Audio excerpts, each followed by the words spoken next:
Hello Booktube, it's Scott. Welcome back to Gunpowder Fiction and Plot. What I'm doing today is introducing a vlog. I am going to go through and have a look at 12 booktubers who I like.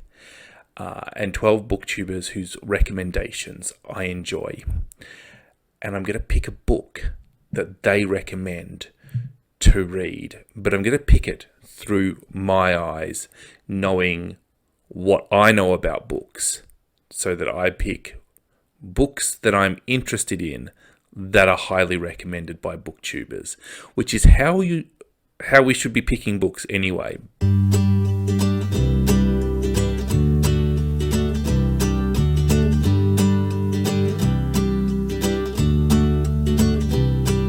So far this year, I've sort of just been picking books at random and not thinking about it too much and just trying to get through as many books as possible, and that's sort of, it's taken the joy out of it. And I did a quick count, 33 books so far this year, and 14 of those books have been 4 or 5 stars, and only 3 of them have been 5-star reads, which is a terrible ratio, I think. Something that we can really do better than. And when I count DNFs, it's way too many. So what I'm going to do is I'm going to show you the videos of 12 booktubers, the best of 2020 videos that everybody has, top 10 of 2020, top 3 of 2020, top 30 of 2020, whatever video you made, if you had a top X of 2020, or something along those lines where you recommended some books, I'm going to watch it. I'm going to exclude anything that I've already read, and I'm going to pick a book from each of you. And I'm going to see if I get a better ratio, and I've got pretty low expectations on, you've got a pretty low standard to beat, Booktube. Do a little screen stuff. So the first person I'm going to look for a recommendation from is Jen, the librarian. As far as book tastes are concerned, Jen is very good, I think. Please. My number one LGBTQ book that I read in 2020 is the book that was number one halfway through the year because I read it in January, and it's still my favourite, and that is The Mercies by Kiran, Millwood, Hargrave. I think it's really good sign. If you read your favourite book for the year in January, I think it must actually be a standout book. I think Kiran is possibly one of the best writers that we have out there at the moment. I just think she's phenomenal. Okay, so No Men, Witch Trials, LGBT book. Janae is a newer booktuber to me. She's actually got The Mercies in her book list as well. So I've actually selected a different one. In third place, her favorite top read of 2020 is The Nightingale by Kirstin. France, 1939, World War II historical fiction. Aside from that, look how beautiful this cover is. Okay, I think we've all heard of The Nightingale before. I think that this novel is quite famous. Third, please. So, Ange is just an incredible booktuber. She's like the full package. I don't understand why Ange doesn't have more subscribers. She is just like the perfect channel. Subscribe to her. It could 2 and 3 could switch around at any given time. But in third place, bronze medal goes to Jessica Andrews' Saltwater. I read this before I was on Booktube. I think it may get a mention sort of very early on in some videos that I wish I could put in the vault somewhere, but they're there now. Saltwater is all about a working class girl from Sunderland. Sounds familiar. Yeah, so this sounds like it's Ange's biography. And this is what we're going to pick, Saltwater. And just as a spoiler, Ange has also put The Mercies on her list. So The Mercies has come in on Jen, Ange, and Janae's lists. So Saltwater is Ange's autobiography. biography, because that would make her Jessica Andrews. So Smirty at St. Reid's is just such an incredible channel. She is so passionate and so funny. And anytime at all. My number one is Know My Name by Chanel Miller. This book, how do I talk about it without crying? Because this book left just such a mark on my life. So, like, how do you say no to that? This is a book that so many people have said that they feel seen reading, which is terrifying, really. So Josh is another incredible channel. I mean, every channel on this list is absolutely incredible. Another romance, Luster by Raven Leilani. And this one I decided to include because, I don't know why, but it has really lasted. Like, I love this book when I read it, and I can't forget how much I love it. It's such a powerful story of a young woman trying to understand sexuality, live her life, while experimenting with some questionable choices. And Josh is pretty good at picking the best of all of the genres, considering how widely he reads. He's pretty good at saying what's actually good and stuff. So I'll trust Josh's opinion on this. Next up is Kiran. Look, let's be fair. When I picked Kiran to go on this list, I knew what book I was picking. It wasn't. This was not really part of the experiment. This was me just adding Burnt Sugar to the list, because we all knew what Kiran was going to put as his number one book when we released it. Oh, shock horror, everyone, isn't it? It's Burnt Sugar by Avni Doshi. I don't know if I mentioned Avni Doshi sent me a signed copy. He also says she was really happy to receive the drill, which just makes me so happy. I must have missed the video where Kiran sends Avni Doshi the drill that was part of his earlier videos, because that is ridiculously funny. That is so absurd, and that's actually hilarious. The more I think about it, the funnier it gets. We've all heard about Burnt Sugar, book is shortlisted, Pune, toxic relationship between mother and daughter. Kiran loves it. Say Burnt Sugar 3 times and Kiran appears in your living room. Yeah, and let's put that on the list, because Kiran and I have very similar tastes on paper, but in practice we have not similar tastes. So it will be interesting to see if this is where our tastes overlap. I suspect that this sounds like a Scott novel. Next up is Freddie from Sluggish Reader. Freddie is possibly the most underrated booktuber on all of Booktube, because he's absolutely excellent. Olga Tokarczuk's Drive Your Plow Over the Bones of the Dead. Again, I'm speechless. I mean, if we're going to go for the book with the best title, then this book wins. Drive Your Plow Over the Bones of the Dead. That's got to be the best title ever. And what more do I need to know? That is a title pick.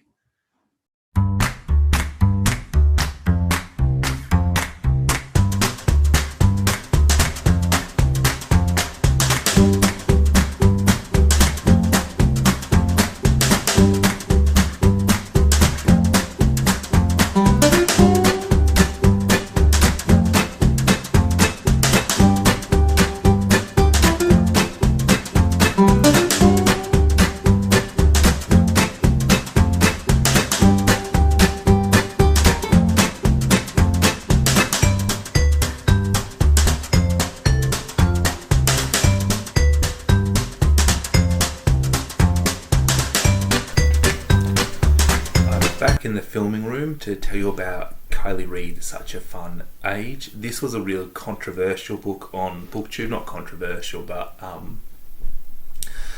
a Marmite book, a like it or hate it book. This was recommended by Emma, and I loved this book. What this book really did quite powerfully is it allowed me to empathise with what black women go through in a way that I wouldn't have been able to. That would be seen at the supermarket is one of the most famous things that we knows about, and I was so angry in that scene, and I was like, oh, I want to be in there, and I just want to like hit that guy with a baseball bat and and yell and scream, and Amira is exhausted at the end of that, and she doesn't want to fight. She's just sick of it. And for me, it was like, whoa, I was so angry, and she was so past angry. All right, it's been a couple of days, and I've actually read 2 books in that time. So I'm just going to update you on 2 books for one in this little scenario. It's Drive Your Plow Over the Bones of the Dead. And I'm really glad I read this book. Did I like this book? Not really. But it was really weird. I feel like a little bit the author is like, I know, I want to write a bit of a cozy mystery novel with a twist. Now, what do I need? I need a typewriter, I need a dictionary, I need the entire works of Agatha Christie. Oh, and there's one more thing I need. I know, a yard glass full of acid. Because it was weird. It was really weird. It's not a cozy mystery. Please don't go into it thinking it's a cozy mystery. It is an analysis of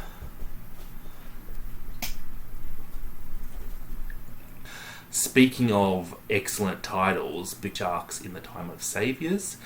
I say this word and some people are going to jump off this book, but I think it needs to be said. Magical realism. But I always find magical realism quite confusing. Do I like it? Do I not like it? What's going on?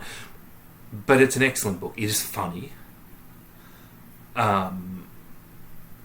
It's hilarious.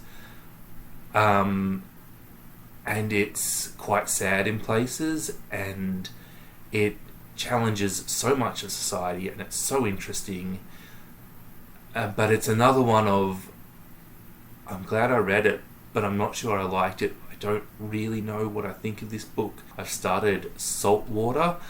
That took me a little bit to get into it, but I'm loving that, and that's looking good, but I'll let you know how that goes when I finish that. I'm a bad vlogger. I was meant to do a review after every book, so it was fresh and new and in my mind, and now I've got 4 books to update you on because I'm naughty. I think I left you reading Saltwater by Jessica Andrews. Yeah, I'm looking at my notes. That's how unorganized I am. Saltwater was good. I really enjoyed it. That's descriptive. Yes, you should read it, all of you. It was just a lovely portrait of this character and this region and so many different political issues. And I really liked just how simple some of these issues were. These issues weren't discussed, they were just put in there, they happened, and we moved on, and that was it. And it was just such effective writing. This is a story without much plot, and normally I really need the structure of plot to like a novel, but I loved this book. It didn't need the plot. And I want to give you one example of just how simple this novel's writing is. There is one scene, she is at university at this stage, and she is in a pub, and she meets a boy at the pub who went to school with her, and he says, and this is now I'm quoting from the book, "You must be rich in order to go to uni." And I said to him, "No, I just have student loans." He didn't know he could get student loans. And I thought, how does that one little thing say so much about the disadvantage of people in the north?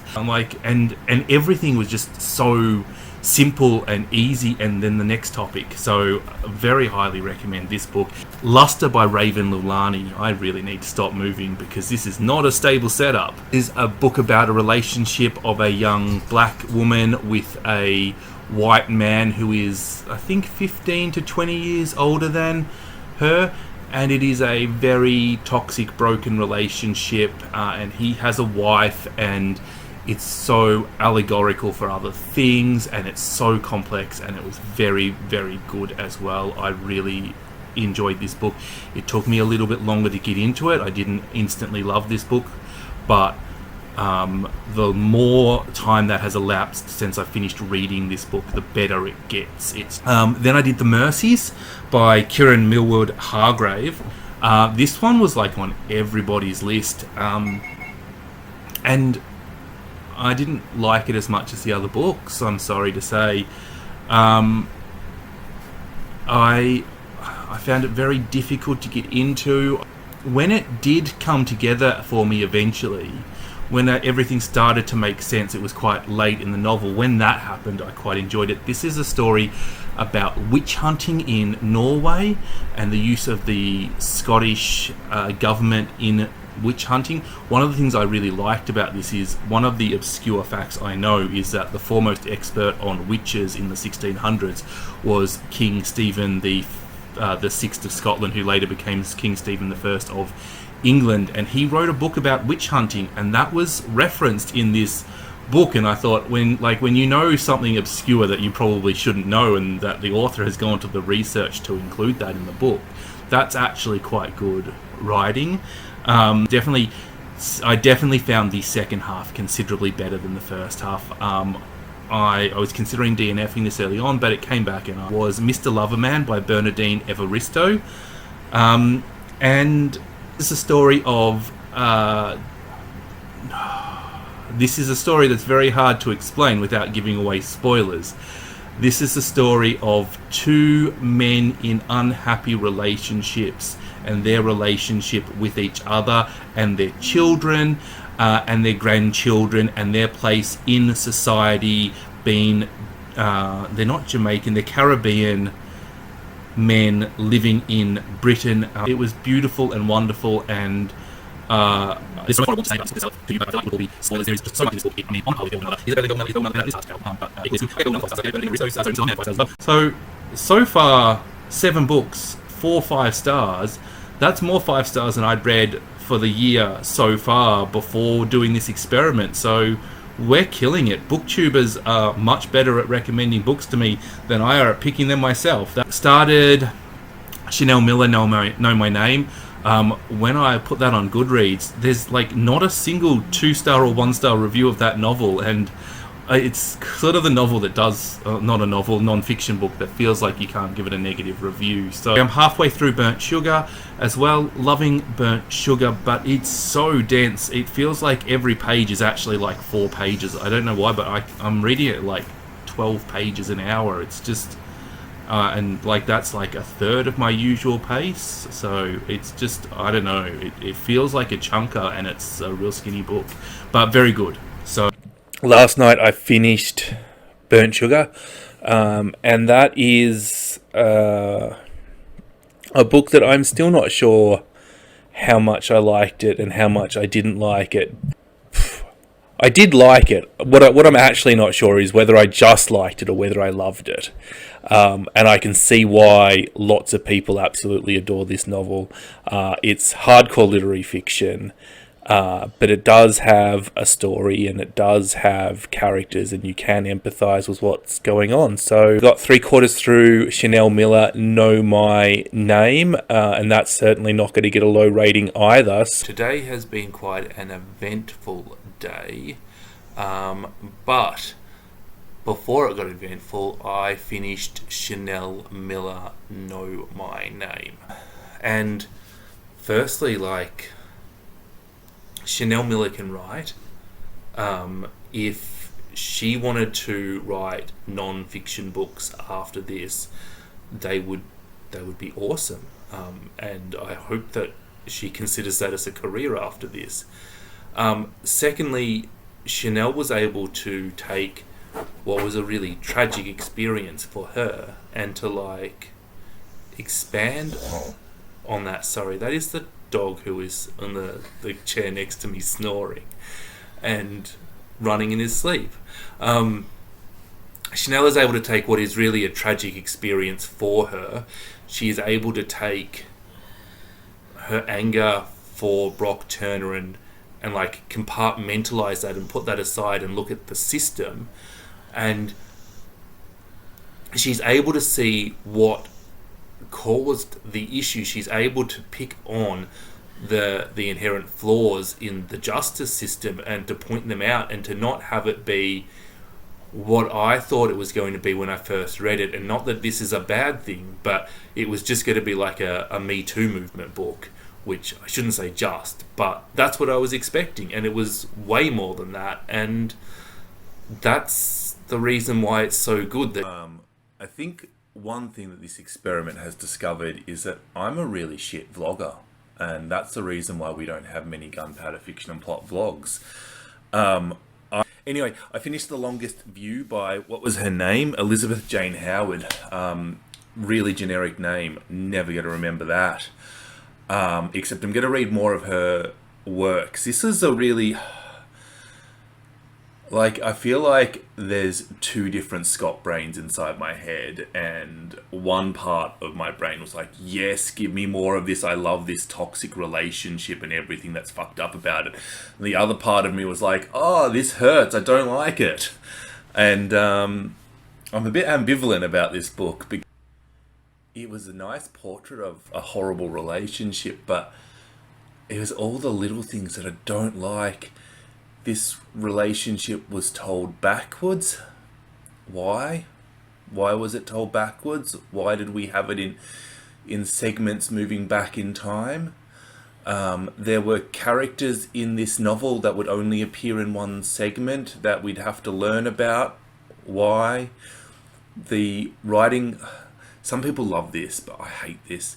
When you just write a character and you don't introduce the character, you just write them in the novel and they're there, and as the reader we're sort of on the back foot playing catch up.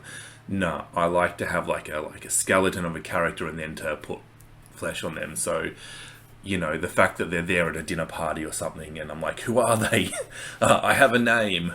And you've introduced me with 7 other people. I'm going to forget the name. And then be confused about them for the next 4 or 5 times they're introduced. It's just not how I learn things. Read more because this author, she can write.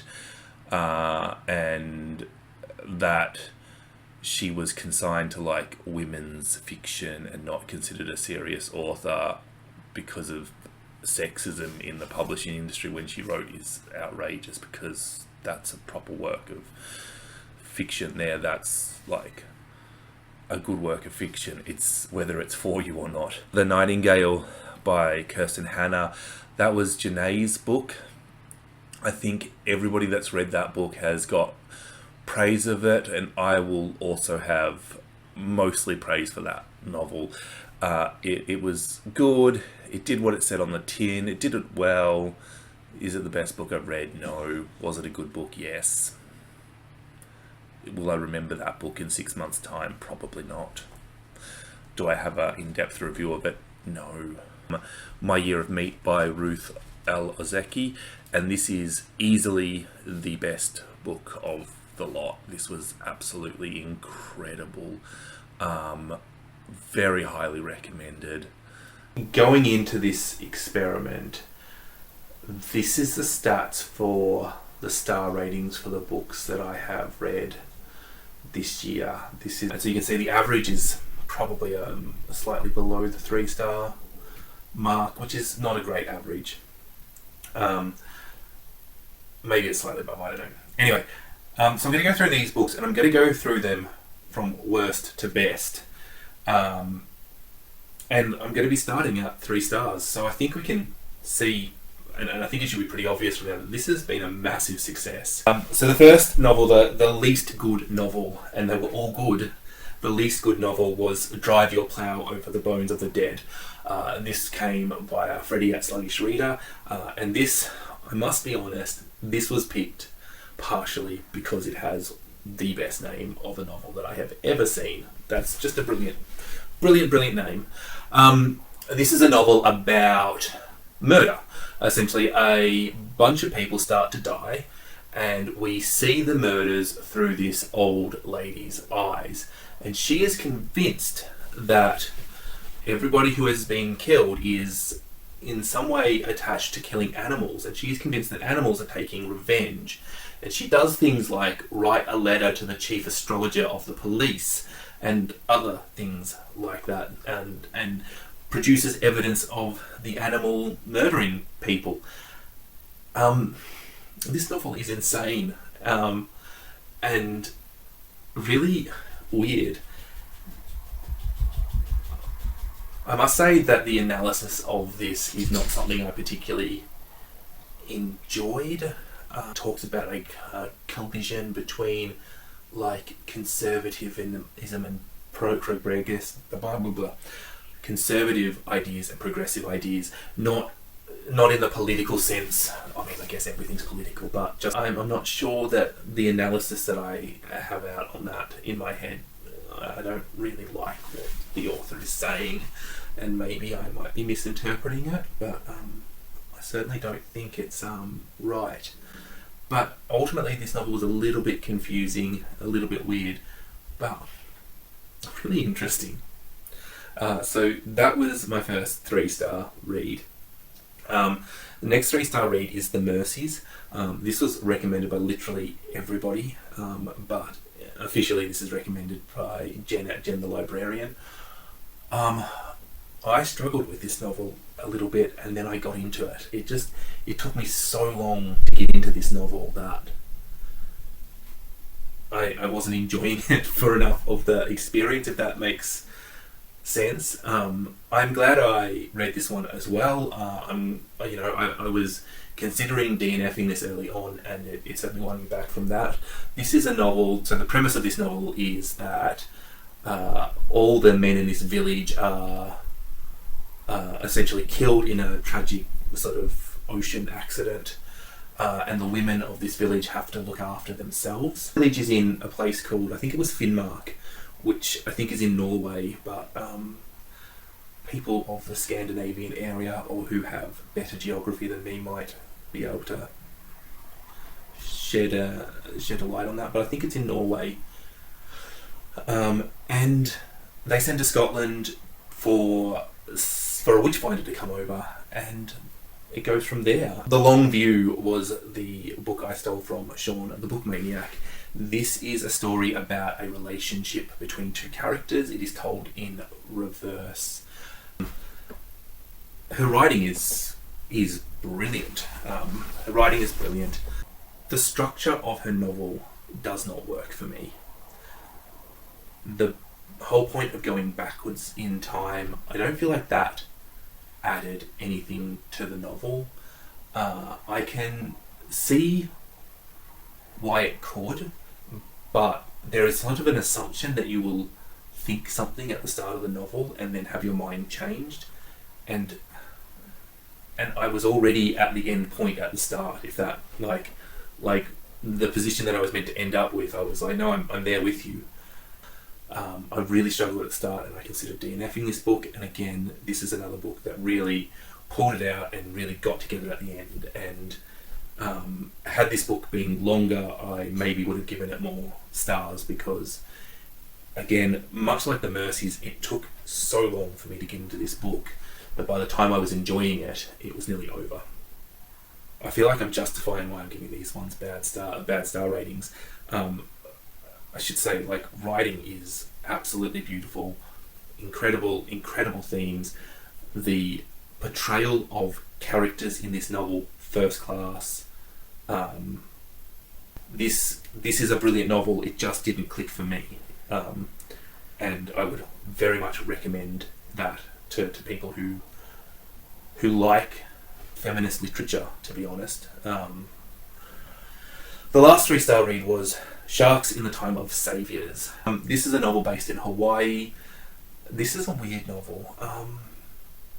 This made me laugh on multiple occasions. This is the story of a husband and wife and their 3 children. The middle child has some sort of interaction with sharks and is revealed to have some sort of magical powers. Except that this novel doesn't go where you think it is going to go from there, though. So let me like, this is not a fantasy novel. This is literary fiction. This is 100% literary fiction. Yeah. This is a book about family. This is a book about love. This is a book about loss. This is a book about acceptance, and this is a book about the brain drain, or the indigenous drain on the island of Hawaii, where in order to have a better life, there is pressure on young Hawaiian people to move to mainland America to get a job. I would recommend this. The Nightingale by Kirstin. We're in World War II, and this is a story about two sisters, and one sister is very angry and wants to fight back. These sisters are French, and they're in German-occupied France, and one sister is angry and wants to fight back, and she, essentially is a bit of a troublemaker, and the other sister wants to keep her head down and get through. And this is the story about how they survived and what they did to help people during the war. There is more to this novel than that, but I thought it was really good. It was really no, it was not uplifting. It was really good. It showed you how different people contribute differently. That was quite interesting. It was a lovely novel and totally worth the read. I really think it has a reputation for being genre fiction-y. I guess it's historical fiction, but it's certainly not. It's certainly not like a romance, which is what I thought it was. There may be romantic subplots in this, but they are subplots. That is not the point of this novel. The second and final 4-star book is possibly the best book of the lot, in all honesty. It's Burnt Sugar by Avni Doshi. I found this book very hard to read because Avni Doshi can write. Avni Doshi can write. There is so much in this novel that is going on. There are so many little literary devices that Doshi is using that trying to read this, I could not ignore those devices, but yet I felt very confused because I can only deal with so many pieces of information at once, and then my brain just goes, it has to simplify the number of pieces of information. And there was just so much going on, so many little devices, so much clever stuff that Doshi was doing that I struggled with this book. And I've never read a book so slow as this book because I would go back and reread things because I could see that so much was going on, and I maybe just needed to rip through this and enjoy this book for what it was. But once I started to turn my literary brain on, I couldn't stop, and there were so many things in this book I was like, why would you do that? And then trying to figure out what the author was doing with that. And that was joyful. And this is a toxic relationship between a mother and a daughter, and the mother has early onset dementia, and the daughter is caring for her. And it goes through the history of the relationship, and it jumps all over the place. And I've just criticised the novel for jumping all over the place, but I will not criticise Burnt Sugar for jumping all over the place because there is a point to all the jumping about, and it's fine. And this novel is really beautiful and really horrible at the same time. Some of the things that happen, I'm just like, whoa. And this is a very high 4-star. It's a 4-star because I didn't enjoy this book as much as I found it intellectually stimulating. But it is an incredible book, and if you like intellectually stimulating novels, then just read this one. Storyline-wise, it's great. Don't get me wrong, I'm not marking it down for storyline. I'm marking it down because I wasn't smart enough to get all the things that was happening in the literary fiction and that detracted from my enjoyment of the story. I give my star ratings based on how much I personally enjoyed the novel and not what I independently think of the novel, if that makes sense. So while it's a 4-star read, for me it is a 5-star book, if that makes sense, hopefully. Alright, we're halfway through and the rest are 5-star books. So the worst 5-star book is Raven Leilani's Luster, and this was a good book. There is no other way to look at it. This is the story of a black woman who has an affair with a man who is, I think, about 15 years older than her. He's in an open marriage, and his wife finds out about the open marriage, and it gets complicated and weird, and it explores so many aspects of racism and class, and it is very clever, and it really understands some of the more nuanced points of how racism and class interact. What is really interesting about this novel is that the white couple in it have adopted a black daughter, and the title character meets the black daughter, and their relationship is very interesting. And one of the things I learned was that there is specific black shampoo. That is something I just never knew, and yeah, wow. Very good book. Along ridiculously similar lines is Such a Fun Age. Both of these novels are very, very similar, and I think Luster is a little bit darker, but I will say if you like Such a Fun Age, read Luster, and vice versa.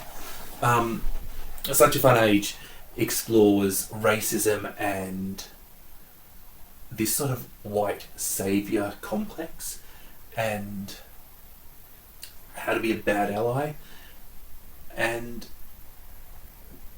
class. And it's just what Kiley Reid could do was point out how my assumptions about how black people were feeling in certain situations was wrong. The opening scene is incredibly famous, and that just blew my mind.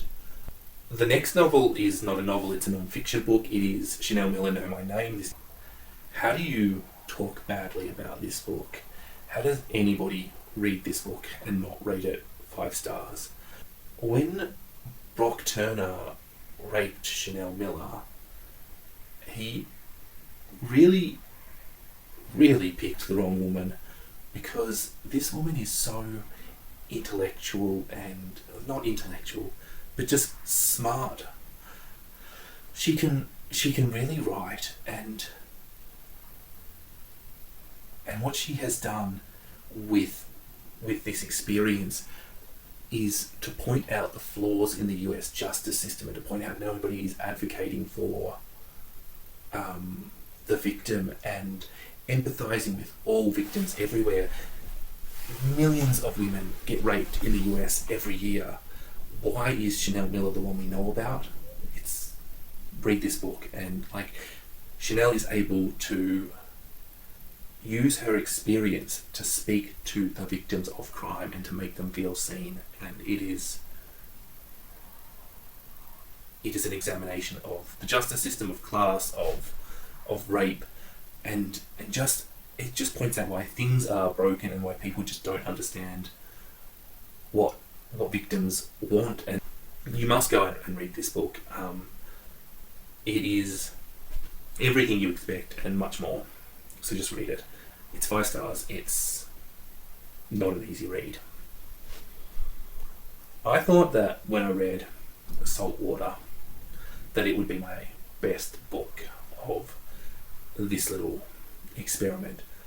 It was really good. It was about this character who was from Sutherland's in the UK, but also spent time in Ireland. And it was written with such nuance and subtlety, and it was able to make points with such little, just, this is the opposite of John Steinbeck. The points were not made a lot of times, and they were not made hard. They were just put in there subtly, and you could take what you wanted from this. This relationship between mother and daughter that is just wonderful. Highly recommend. Great novel, very well written. Mr. Loverman by Bernardine Everisto. Bernardine Everisto can write. Bernardine Everisto won a Booker Prize for writing, but and what I love about Everisto is she is able to simultaneously make you look at that situation and make you feel sorry for these old men who have not been able to love one another properly for various reasons. And then she's able to make you feel angry at them for the way they've treated their wives.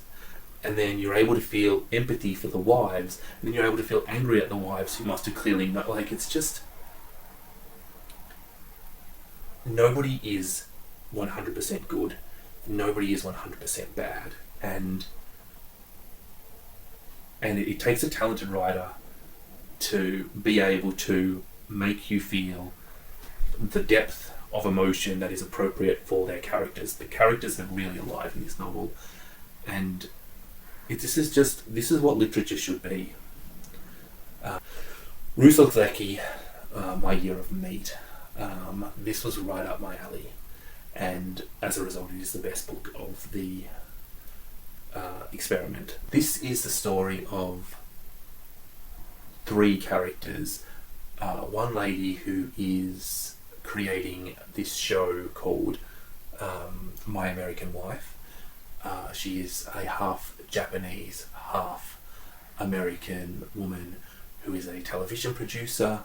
She goes around to these women in the United States and she interviews them, and she shows you their family life, and then she shows you what they're cooking, and she highlights a meat in what they're cooking, and it goes back to Japan, and it is sponsored by, I think it's BeefX or MeatX, or so. Anyway, it's a meat company that specializes in beef.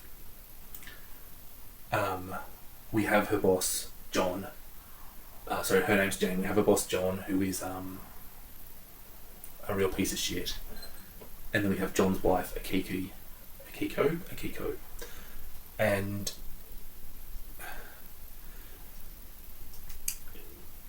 John is constantly correcting Jane, and then we get to see his private life with Akiko. This is told from the perspective of Jane for the majority of the books, but Akiko is another. She gets probably a third of the narration to 2/3 to Jane, and it's a critique of Japanese culture. It's a critique of American culture. It's a critique of, we've got feminist themes, we've got classist themes, we've got racist themes, we've got homophobia. We then critique the meat industry, we then critique capitalism. It's just everything in this novel that is wrong with the world. Everything that is wrong with the world is in this novel. It is just brilliant, and it's a fun ride, and this is going to be one of my favourite all-time novels. It's just, and some of the things that are said in this novel about the meat industry, I didn't know. I don't eat meat, but I didn't know, and I really intend to go and Google them, but I just haven't had the chance yet, that they feed cows plastic, or their own offal, or they recycle their manure and give it back to them, and just all this sort of rubbish that they put in there, like sawdust is part of the food. If that's all true, that's... yeah. Well, I'm going to finish up there, I think we can see that this tactic absolutely worked. I think that this is going to be how I read now, because one, booktubers are always recommending good books. I mean, I'm not talking about going on to the best of 2020 or your best of 2021 or whatever. Booktubers are always reading good books. So if you rate a book highly and I'm already predisposed to that book, then clearly I'm going to like that book. Like, yeah, it's such a clear result, isn't it? Like, this is how we should be reading books.